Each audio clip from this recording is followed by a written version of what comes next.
안녕하세요, 일렉트로캠입니다. 오늘도 테슬라 관련 이야기들을 해볼까 합니다. 구독자님께서 질문해 주신 것도 있고 그런데 오늘 뉴스가 참 많이 나와서요. 안 다룰래 안 다룰 수가 없는, 제가 이거를 한 4일인가 5일 전에 먼저 이야기를 했었죠. 안 그래도 이미 SNS에 많이 돌아서 테슬라가 이제 라이다를 가지고 테스트하는 게 오늘만의 일이 아니다. 예전 일도 있는데 그냥 이 수도 라이다, 그러니까 카메라로 한 것과 라이다로 한 것과의 어떤 차이, 그러니까 연구용으로는 지금 자신들이 카메라로만 구현하는 수도 라이다가 얼만큼 정확한지를 비교하려면 연구용으로라면 얼마든지 이런 라이다를 연구용으로 테스트한다고 제가 이미 얘기를 했었는데, 블룸버그가 컨펌했다고 벌지도 이걸 갖다가 또 썼는데 라이다가 별로라면서 실제로는 라이다를 테스트하고 있고, 이제 블룸버그가 조사하기로는 이제 루미나랑 이제 어느 정도 이야기를 하고 있다라는 거죠. 첫째로 블룸버그가 이런 메이저 언론사가 이런 SNS에 나오는 이미지를 이용할 거면 즉각 기사를 안 만들고 무려 이제 4일이나 지나고, 제가 블룸버그보다도 더 먼저 이야기를 했죠. 느리다라는 게, 이런 메이저 언론사보다 제가 더 빨리 이야기를 했다라는 게, 물론 근데 이제 당연히 이제 블룸버그가 얘기를 하니까 요즘 이게 화제가 돼서 계속 이제 후속 기사들이 나와서, 심지어 이제 루미나랑 관련이 있다, 어느 정도는 계약을 한 것 같이 막 기사를 썼는데, 제 생각에는 절대 아니죠. 아까 얘기했듯이 이건 연구용이라는 거죠. 그리고 주식도, 그래서 루미나 주식을 봤는데, 그럼 루미나 주식이 반응을 했냐? 글쎄요. 전혀 썩 한 달 동안, 지난 한 달 동안의 모습은 이게 살짝 반영된 건가요? 근데 별로, 오늘은 또 내렸기 때문에. 그리고 블룸버그 기사나 이 벌지의 기사는 24일입니다. 그러니까 욕이죠.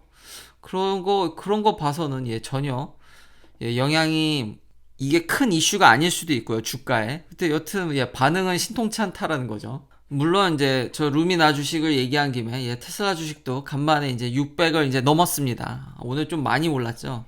계속 꾸준히 올라가면 화성을 가야 되니까.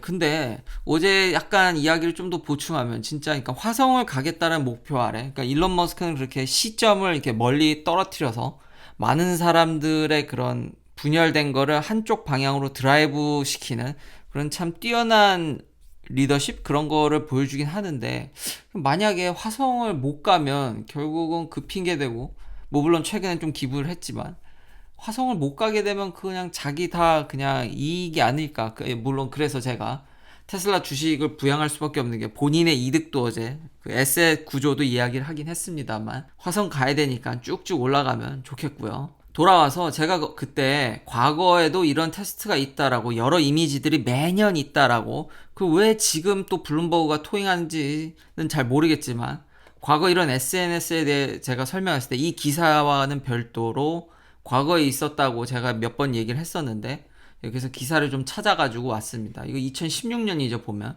이미 그때 모델 S에도 이렇게 라이다를 했고요. 2017년에도 있고 2018년에도 있습니다. 꾸준히 테슬라는 라이다를 계속 테스트하고 있습니다. 그런데 유독 왜 지금 이거를 블룸버그가 이렇게 열심히 이야기를 하는지는 잘 모르겠습니다. 어떻게든 좀 테슬라의 좀 트집을 잡으려는 그런 모습인 것 같은데, 여튼 매년 테슬라는 계속 옛날부터 수도 라이다 때문에 카메라로만 구현하려고 하기 때문에 그거의 성능을 테스트하기 위해서 연구용으로 계속 테스트를 하고 있는 것으로 보입니다. 안 그래도 지금 보면 이런 기사들도 지금 뜨고 있죠. 지금 오토파일럿이나 풀 셀프 드라이빙 디스크립션에 아예 레이더가 삭제됐습니다. 아예 공식적으로 회사의 이런 풀 셀프 드라이빙 설명에 그냥 이제 비전만으로 하겠다, 퓨어 비전만으로 하겠다. 참 일론 머스크는 이런 면에서 확실하죠. 그냥 장난삼아 얘기하는 게 아니라 정말 본격적으로 드라이브를 걸고 있고, 지금 회사의 공식적인 발표에서도 이걸 삭제시켰기 때문에 원가 절감도 되면서, 확실히 FSD 이게 좀 빨리, 이제 시간이 지났죠. 근데 좀 나와야 될 텐데, 여튼 제스처는 확실히 비전만 가는 걸로 확실하고, 이제 좀만 이제 발전된 그래도 레벨 3에 준하는 FSD만 좀 나오면 될 것 같습니다. 여튼 회사의 방향성과 의지는 확실하다. 라이다는 아니다. 그 레이더도 안 쓴다. 비전만으로 한다. 또 이제 모델 S 소식을 좀 업데이트 해보면요. 이제 진짜 모델 S 리프레쉬, 이제 플레드가 나옵니다. 근데 재미난 게 지금 모델 S 제가 지금 이 미국 홈페이지에 가서 이제 확인을 한 건데 지금 12만 불짜리 플레드는 주문하면 바로 다음 달에 준답니다. 이 모든 게 국룰이죠. 제가 계속 이야기하는 전기차는 비싼 거부터 먼저 판다. 지금 플레드 플러스는 4680 배터리를 써야 되기 때문에 이건 뭐 내년으로 미뤄진 것 같고요. 배터리를 언제 생산하느냐에 달려 있겠죠. 물론 이제 15만 불에 육박하지만 지금 기존의 18750을 이용한 트라이모터 시스템은 이제 나옵니다. 진짜 다음 달에 나오는데 확실히 여기서 뭘 느낄 수 있냐면은 지금 저거 세금 포함된 금액이 아닙니다. 그러니까 미국은 순수 차량값만 넣은 거니까 결국 세금을 내게 되면 이거보다 뭐 이래저래 뉴욕주 같은 경우는 한 8% 좀 넘게 붙으니까 10% 붙는다고 하면 거의 한국 하나로 1억 4천이 넘는 이런 차인데 여기서부터는 그쵸 이게 좀 가격 저항이 있는 것 같습니다. 그러니까 이탈자가 있는 것으로 보입니다. 테슬라가 분명히 한 좀 만들었을 텐데 지금 주문하면 바로 준다고 얘기를 하는 거 봐서는 그래서 이게 아마 시승을 하려면은 한 7, 8월 가야 될 것 같은데 빨리 보고 싶으면은 주문하면 당장 다음 달에 차 받아가면 된다라는 거죠. 이제 시승 근데 장난 삼아 사기에는 12만 불 세전. 그래서 제가 좀 계산을 해봤는데 페이먼트를 론을 하면 2.5%에 72개월 2.5%에 한 달에 1851불인데 플러스 미국에서 론을 하게 되면은 이제 아버지랑 얘기하다 보니까 그게 한국에선 그걸 자차라고 하더라고요. 이 보험을 무조건 그 자차를 들어야 되는데 자기가 잘못해서 자기 차를 망가뜨렸을 때 보험 그 가격이 제일 큰데 이게 차량 가격이 워낙 높기 때문에 보험까지 하면은 제가 모델 3랑 제 모델 Y를 팔아도 좀 더 돈을 더 부담해야 되는 굳이 그렇게까지 제가 뭐 그렇게 유튜브 수익이 많은 것도 아니고 이걸 하기에는 좀 그래도 한번 생각을 해봤습니다. 저는 당연히 모델 S를 생각하는 게 롱레인지입니다. 플레드는 이건 좀 무리고요. 근데 이 롱레인지는 언제 나오나 봤더니 역시 국룰이죠. 계속 얘기하는 비싼 거부터 파는 건 전기차의 국룰입니다. 이건 9월에서 10월입니다. 그러니까 나오려면 한참 아직 더 있어야 되고요. 지금 플레드는 주문하시면 미국 같은 경우는 다음 달에 바로 받으실 수 있습니다. 근데 가격이 만만치 않다. 그러니까 보험까지 생각을 하면은 2,000불이 좀 넘으니까 지금 환율로 하면 뭐 230만 원 한 달에 뭐 그 정도를 내야 되니까 적지 않은 금액이다. 뭐 여기 다운페이도 7,500불은 해야 되네요. 세다. 그리고 참고로 모델 X나 그 SUV, 리프레시된 대형 SUV도 이거보다 더 늘어지면 늘어졌지 빨리는 좀 아닌 것 같습니다. 그래도 다행히 플레드가 빨리 나오니까 좋은 소식이고요. 또 다른 이제 테슬라 소식으로는 지금 노르웨이에서 지금 소송이 걸려 있죠. 그러니까 옛날 모델들 지금 어느 정도 옛날 모델들이냐면 2015년, 14년, 15년 그때 이제 85kWh짜리 옛날 모델들이 지금 보면은 이제 차징 스피드도 스로틀링 되어 있고 지금 주행 거리도 급격히 이게 업데이트를 하다 보니까 이게 보면 이렇게 하다 여기 이 구간에서 보시면 물론 이제 주행 거리가 이게 오도미터도 늘었기 때문에 그것도 있지만 급격히 이제 드랍하는 거를 볼 수 있는데 이것 때문에 지금 노르웨이에서 소송이 걸렸습니다. 테슬라가. 근데 이 비슷한 사건들은 지금 계속 산발적으로 일어나고 있는데 뭐 테슬라가 잘 그거를 매니징하고 있는 것으로 보입니다. 근데 아직 이 기사 타이틀은 굉장히 테슬라의 좀 우호적인 저널임에도 이렇게 벌써 오너들한테 이제 16,000불을 뭐 페이해야 된다고 하는데 아직 이거는 확정된 게 아닙니다. 그러니까 테슬라가 피할 팀이 없어서 이거에 대해서 명확한 해명을 안 내놓는데 아직 이게 지금 1차 판결인 것 같고 지금 뭐 이 기사의 댓글들이나 다른 이제 포럼에서 제가 듣기로는 아마 10중 8구 테슬라는 그 상위 법원으로 올라갈 확률이 높습니다. 그러니까 아직은 이제 결판난 일이 아니고 그리고 지금 이게 지금 소송 거신 분들이 30명입니다. 30명이기 때문에 각 한 명당 16,000불에 30명이기 때문에 피해 금액도 뭐 사실 그렇게 크진 않습니다. 당연히 근데 이 사건을 계기로 이제 불이 번질 수가 있겠죠. 다른 오너들한테. 근데 일단 노르웨이에서는 요 정도고요. 그러니까 좀 지켜볼 필요는 있지만 그렇다고 너무 확대 해석할 필요는 없다. 그러니까 옛날 모델들에 대해서 다 보상해야 된다. 이건 아니라는 거죠. 물론 미국에서도 소송이 있긴 있습니다. 근데 지금까지는 잘 무마해 왔는데 이걸로 다시 불이 다시 지펴져서 더 일이 커질지는 좀 지켜봐야 된다. 근데 너무 아직 확대 해석할 필요는 없다. 30명이다. 그러니까 요 판결에 대해서 물어줄 돈은 그렇게 크진 않다라는 겁니다. 아직 결정도 안 났다. 지금 제가 이렇게 얘기한 것도 블룸버그가 뭐 한 3, 4일 뒤에 이게 쓰려나요? 여튼 이런 소송들은 계속 근데 있어 왔습니다. 이 소송이 지금 있는 일이 아니라 제가 이렇게 얘기할 수 있는 이유는 아까 그런 라이다 같은 경우랑 비슷하게 이건 과거에도 계속 끊임없이 제기되고 있기 때문에 그리고 개인적으로 제 2019년 지금 모델 3 지금 제가 2만 마일을 넘게 탔죠. 모델 Y도 그걸 갖고 이번에 로드 트립도 하고 멀리 갔다 오는 바람에 양쪽 다 지금 2만 마일을 넘게 탔는데 간만에 풀 차지를 해봤는데 배터리 디그레데이션이 지금 2년 쓰고 2만 마일을 탄 모델 3가 거의 안 줄었습니다. 지금 제가 처음 샀을 당시에 풀 충전하면은 300마일이 조금 넘었는데 여전히 풀로 충전하면은 300마일을 찍어줍니다. 지금까지는 배터리 디그레데이션이 거의 5%도 안 되기 때문에 잘 테슬라가 신형 모델에 대해서는 제 개인적으로는 뭐 물론 이제 더 이런 것들을 지켜봐야 되겠지만 제 거에 대해서는 아직까지는 별 불만이 없습니다. 자, 그리고 다음은 이제 배터리 시장 조사인데요. 요번 분기 CATL이 LG 에너지 솔루션을 넘었습니다. 얼만큼 배터리가 이제 팔렸는지 기가와트로 보여주는 건데 1등은 CATL이고 13.3기가와트를 풀었고요. LG가 2등입니다. 11.99, 3위가 이제 파나소닉입니다. 이렇게 CATL이 왕창 팔 수 있었던 이유는 지금 기사 분석들을 보면은 지금 아마 역시 테슬라 왜냐면 패신저 카로 많이 팔았거든요. 이거 보면은 CATL이 지금 디플로이한 대부분의 배터리가 패신저 카입니다. 그러니까 승용차로 많이 팔아서 테슬라의 도움도 뭐 적지 않게 있다. 물론 이제 다른 중국 전기차들도 꽤 선전을 했기 때문에 그 영향도 있지만 여튼 그게 이제 버스나 이런 게 아니라 승용차에 편중되어 있다. 그러니까 테슬라를 비롯한 중국 내 이제 전기차 영향이 컸다라는 거죠. CATL이.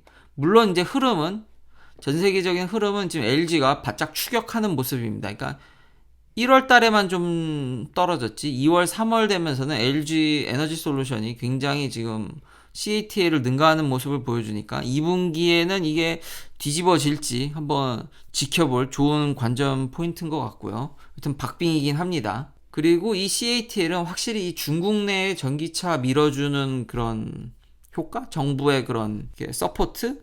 아니면 뭐 중국 시장의 이런 위력을 느낄 수 있는 게 지금 1분기 내내 지금 거의 대부분의 배터리를 중국에서 팔았더라고요. 그리고 중국에서 보시면 다른 이 회사들을 다 합친 것보다 CATL 하나가 더 큽니다.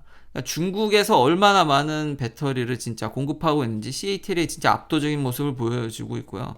이 두 번째가 잘 보이진 않으시겠지만 저는 이게 가까이서 보니까 이게 BYD입니다. 그러니까 참 중국 내에서 CATL의 위치가 배터리 업체로서는 참 상당하다라는 이런 시장 조사 결과가 나와 있고요. 그리고 또 이제 CATL 관련 뉴스로는 참 중국 회사는 좀 확실한 것 같습니다. 그러니까 방향이 물론 이제 CATL이 제가 한 달 전쯤, 2달 전쯤에 굉장히 이런 니켈 광산이라든지 BYD는 노선을 정했죠. 그 블레이드 배터리를 통해서 LFP 인산철을 그냥 냅다 파는데 CATL은 뭐 다 하긴 하는데 그래도 CATL도 그런 BYD의 LFP 블레이드 배터리를 통한 그러니까 셀2팩을 통한 특수한 그 구조를 긴 블레이드 구조를 가져가는 그 인산철 그거에 대응하는 모습도 약간 보여진다고 해야 될까요? 그러니까 중국의 업체들은 좀 확실히 노선이 명확한 것 같습니다. 이제 소디움 배터리를 런칭한다고 합니다. 이번 여름에. 제가 이제 이런 나트륨이죠. 나트륨 배터리에 대해서도 영상을 과거에 몇 개 만들긴 했는데요. 그래도 간만에 이렇게 최근 논문을 좀 가져와 보면 ACS 에너지 레터에 이제 과연 리튬 배터리랑 소디움 배터리랑 이제 비교하는 논문들 이런 걸 몇 개 읽어봤습니다. 쉽게 생각하시면 소디움 배터리라서 뭐 특별한 건 아니고요. 리튬 배터리는 리튬 아이온을 이용하는데 그걸 소디움, 그러니까 나트륨 이온으로 바꾸는 겁니다. 뭐 그에 상응하는 양극, 음극재나 이런 게 좀 달라지겠죠. 그렇지만 기본 원리가 달라지는 건 아닙니다. 근데 왜 그럼 소디움 배터리를 하려고 하냐? 소디움이 훨씬 더 매장량은 비교할 수 없고요. 왜냐하면 이 나트륨은 바닷물에도 있죠. 뭐 광산에도 있고 뭐 천지사방에 있고 얻기가 더 쉽고, 그러니까 가장 큰 장점이 저렴하다라는 겁니다. 그러니까 리튬 배터리보다 훨씬 더 만드는 게 저렴하고, 그렇지만 단점은 이 논문 결론에 여전히 최근 그런 트렌드나 카운터파트를 비교해 봤을 때 뭐 여러 가지 그러니까 양극재니 음극재니 세퍼레이터 막이니 뭐 어떻게 일렉트로라이스니 이게 대략적인 비교해주는 여러 가지 이런 리뷰 논문들이 있지만, 결론은 이거죠. 어디에 포커스를 맞춰야 되냐? 아직은 에너지 덴시티가 매우 낮다라는 겁니다. 그러니까 저렴하지만 퍼포먼스가 굉장히 떨어집니다. 아직은. 그러니까 좀 더 이거를 올리는 노력을 더 해야 된다. 그런 거죠. 지금 킬로와트당 200와트아워 정도를 지금 노리는 것 같은데, 아직 실제로 양산되진 않았습니다. 그러니까 저보다 좀 아직은 좀 떨어지는 편이죠. 대량 생산해봐야 알겠지만, 그러니까 좀 이 소디움 배터리를 지금 인산철 배터리를 좀 대체하려는 게 아닌가, CATL이. 근데 물론 이제 기사나 다른 몇 개 기사들을 읽어보면 아직 인산철 배터리를 가격적으로, 왜냐면 아직 소디움 배터리는 대량 생산하지 않은 거니까요. 이제 런칭하고 해보겠다라는 거죠. 그러면 이제 안정화되는 시간이 걸리기 때문에, 그렇지만 여기서 알 수 있는 부분들은 중국 친구들은 확실하다. 배터리 가격은 더 싸져야 된다라는 거죠. 근데 인산철로도 부족해서 한국이라든지 일본 업체들과는 달리, 물론 한국 업체들도 당연히 이걸 안 한다라는 게 아닙니다. 당연히 옵션으로 연구를 하지만 중국 친구들이 더 이게 공격적이고 더 빨리 더 상용화를 하려는 그쪽 부분에서, 그러니까 실제 커머셜 단에서의 모습을 얘기하는 겁니다. 그러니까 확실히 더 빨리 지금 런칭하고 상용화를 하고 가격을 끌어내리려고 부단히 노력하고 있다. 중국은 그러니까 성능보다는 역시 가격에 더 초점이 맞춰져 있다. 그런 흐름을 좀 읽을 수 있다라는 거죠. 배터리 가격은 열심히 이제는 하다못해 이제 가격을 내리다 못해 이제 소디움까지 이제 아예 물질을 바꾸지 않으면 방법이 없겠다라는 생각도 좀 드는 것 같긴 합니다. 자, 마지막으로 좀 배터리랑 지금 이런 테슬라의 판매량. 자, 이제 지난 3년간 미국 내에서 무려 전기차의 지난 3년간 판량의 74%가 테슬라입니다. 간혹가다 요즘도 댓글에서 이제 경쟁사가 만들면 상황이 바뀔 거다. 충전소도 경쟁사들이 차를 많이 팔기 시작하면 테슬라 못지않게 깔 거다. 글쎄요. 저는 5년간 이걸 트래킹을 했는데 그 얘기는 5년 전부터 얘기가 나왔죠. 제가 누누이 얘기하는, 저 원래 내연기관 편이었습니다. 기존 자동차 회사를 좋아했고, 저는 테슬라 타기 전에 벤츠를 탔고 벤츠를 참 좋아했는데, 만들어준다 그러는데 맨날 말만, 소문만 무성하고, 지난 3년간 보면은 지난 3년간 팔린 차의 절반은 모델 3입니다. 50.6%. 10%좀 넘는 게 S고요. 이거 그 다음에 X고, 그 다음이 볼트고, 리프, 코나는 없네요. 미국 내에서. 오히려 기아 소울 EV가 0.6%로 이렇습니다. 지난 3년간의 모습이. 이거 이골프도 단종됐죠. 만 대도 못 팔고 단종이 됐네요. 그나마 이제 BMW i3가 좀 선전한 건데, 제가 있는 미국에서 느끼기에는 이렇다라는 거죠. 도대체 언제 내연기관들은 이거를 제대로 만들어줄까요? 하도 그거를 거짓말을 많이 해서 왜 이런 거는 사기가 안 되는 건지. 물론 이제 최근 포드 F150에 대해서는 전 그래도 좀 응원을 합니다. 근데 앞서 그런 CATL의 그 소디움 배터리를 통해서 가격을 낮추려는 그 노력을 보면서 문득 그냥 그런 생각이 들었습니다. 포드 F150도 다 어쨌든 꽤 공격적인 모습, 그리고 소비자들한테 각인이 될 만한, 물론 커머셜 위주 옷이지만 그래도 4만 불, 그리고 어차피 트럭 쓸 사람들은 다 커머셜로 씁니다. 미국에선. 그렇게 지금 마케팅으로도 좋은 포인트를 내놓지만 결국 공격적으로 들어오는 건 2023년, 2024년이라는 거죠. 그냥 테슬라가 이 거친 자갈반, 그러니까 여전히 저런 소디움 배터리를 런칭하면서 가격을 다운시키려는 정말 엄청난, 중국 업체들조차도 지금 쥐어짜고 엄청난 머리를 쓰면서 가격 낮추려고 무지무지 노력하는 저런 어려운 길을 보면서, 테슬라가 자체 생산해가지고 부단히 지금 배터리 가격을 낮추려고 하는데, 이렇게 테슬라가 힘겹게 좀 배터리 가격이 내려가면 그 다음 후발 업체들이 본격적으로 만들 생각인 건가? 아직은 배터리 가격이 비싸서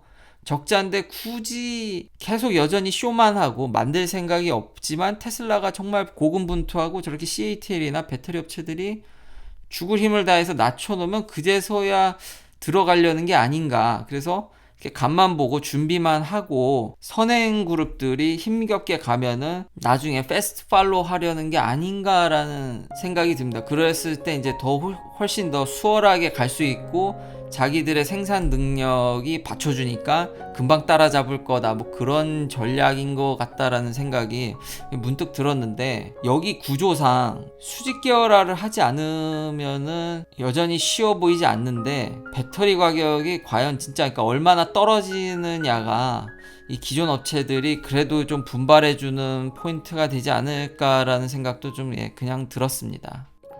긴 영상 시청해주셔서 감사합니다. 내일도 테슬라 관련 이야기들로 찾아뵙겠습니다.